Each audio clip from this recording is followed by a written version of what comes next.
a typical or a or typical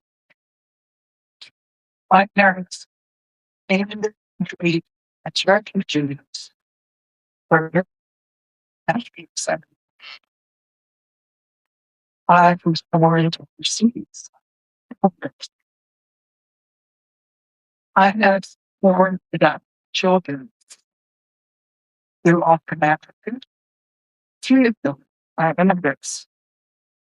Fourth one is my father. She was born an American citizen. We have a niece who was with me, my husband. Her mother was Moroccan.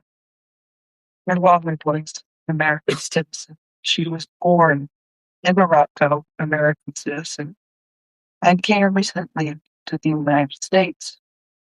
She's still learning to speak English. She is an American citizen. We are an American family, and we need to think of our neighbors, our more recent immigrant neighbors, as well as ourselves, as part of an American community that is under siege from people who would like to separate us. My grandmother died in a concentration camp. I don't know if constant things happen in this country. And I think we are on a path that they could happen. That's things that were there. That's my moment all the time. Our moments of the immigrated neighbors are, I think rightly so, things that the friend. Well, my niece, who lives in Sweden, who doesn't speak English without an accent. When he came here, we had to ask for his of our congressman to get her Social Security card because somebody in the Social Security office did not honor the legitimacy of her American passport as an ID. I'm afraid that she would get picked up. She, like some of you, carries her American passport with her at all times.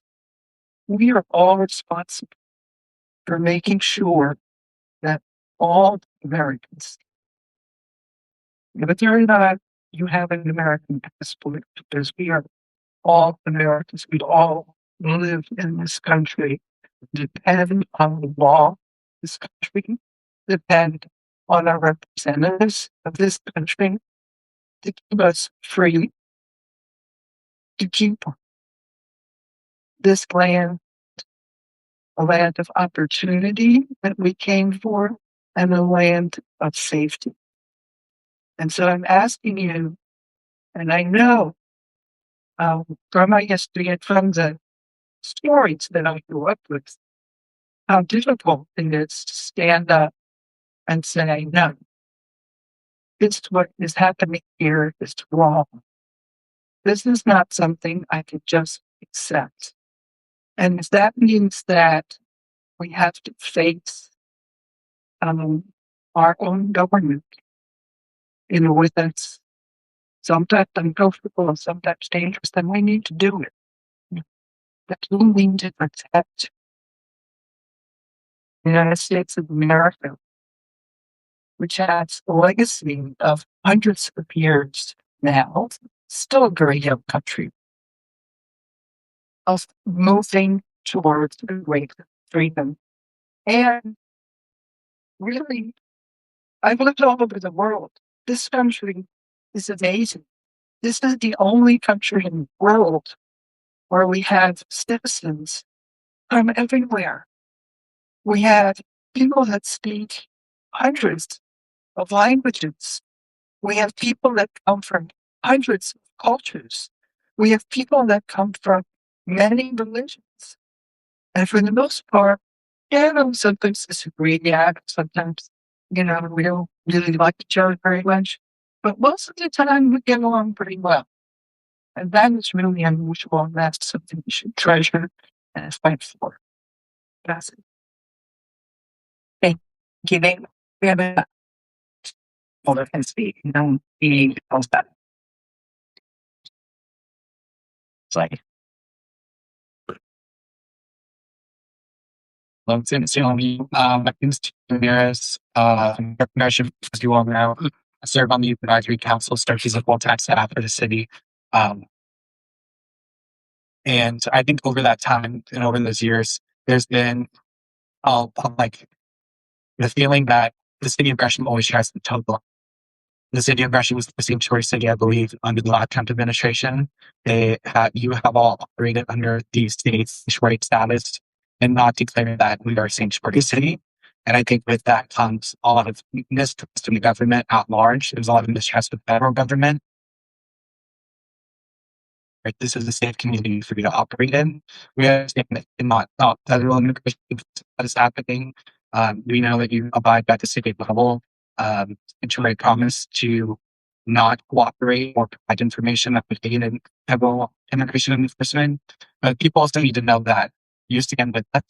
People believe that people should come here and have access.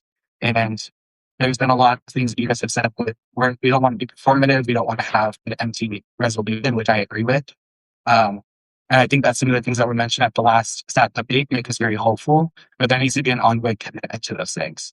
There's one Know Your Rights training that was provided. We would like to see that turn into a series. People knowing their rights makes us stronger. It helps us have access to information around when our rights are being violated. Like I think of my own like renter's rights situation. If I didn't know about what my rights were, then I wouldn't know that my landlord is taking advantage of me. I wouldn't know to reach out to legal counsel to help get that resolved. So just the access to information is so important. I also think from the city staff perspective, any resolution that you pass or work with the county to do, you need to come with resources to provide that. There was a lot of things that were mentioned with CDBG. That's money that the city gets from the federal government. That was reallocated during the last budget cycle. There was the utility assistance program that was mentioned. That is money that was also allocated during the last budget cycle. Again, that is business as usual. We really appreciate you allocating those resources during the last budget cycle, but this is not business as usual, and additional resources needed to be provided to staff because there's going to be an increased demand on them, and they need to have resources to provide additional support. I also, the small business support we mentioned, and that's an area that I think a lot of people have passionately would like to see further found.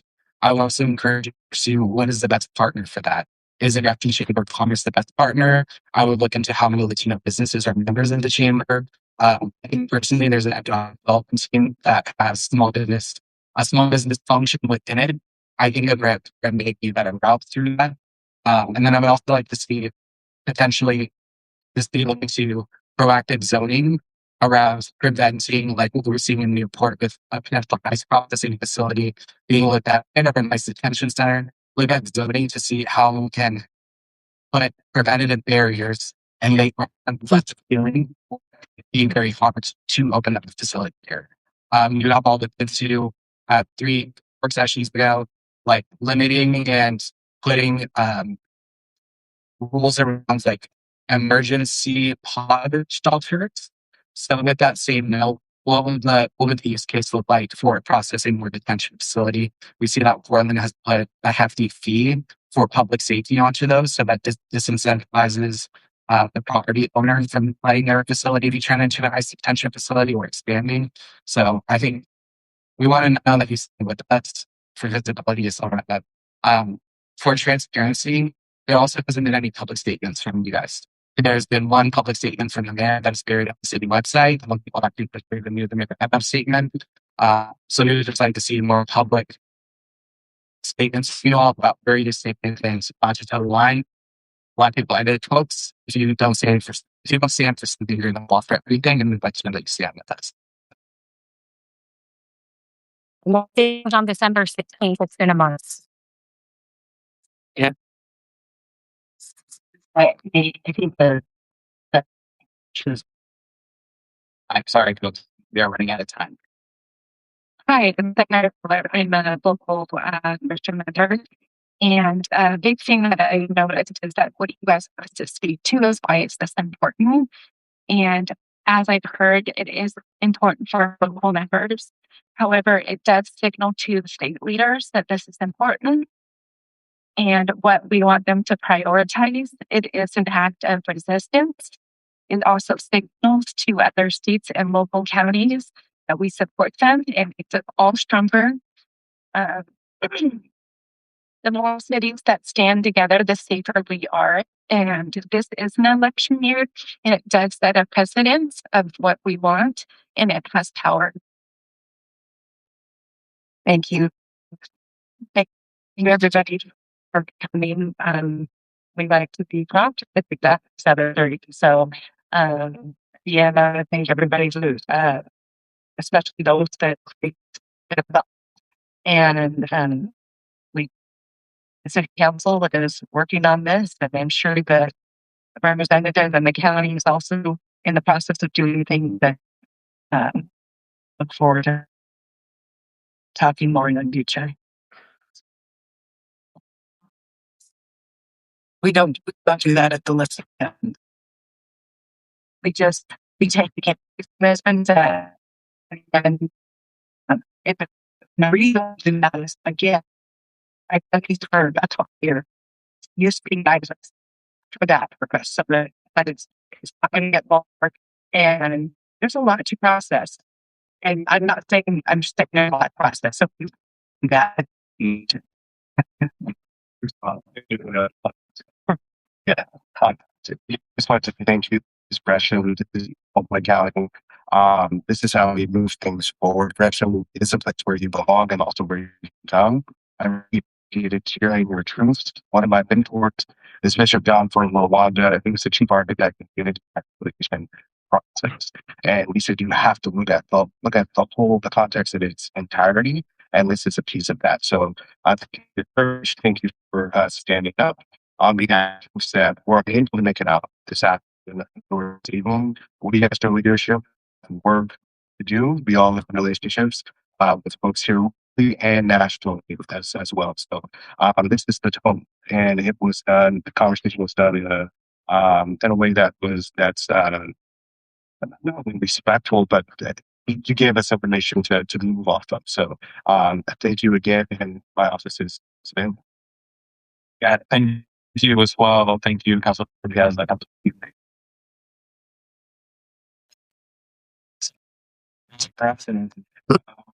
One other thing, this would have happened. Councilor got to reach out to me. So again, this is another amazing example of how we attract within our district, within our city. So thank you again for the invitation, and congrats again, President Keith. And thank you as well. We start session in 2 weeks. So there's going to be a lot of immigration policies. These a lot of us through social media and newsletter. So she could follow us on socials. But I will say, oddly enough, the work of a Republican president, just continuing to repeat themselves in my brain. And he says something like this. If you go to France, you can't become a French. Go to Japan, you can't become Japanese.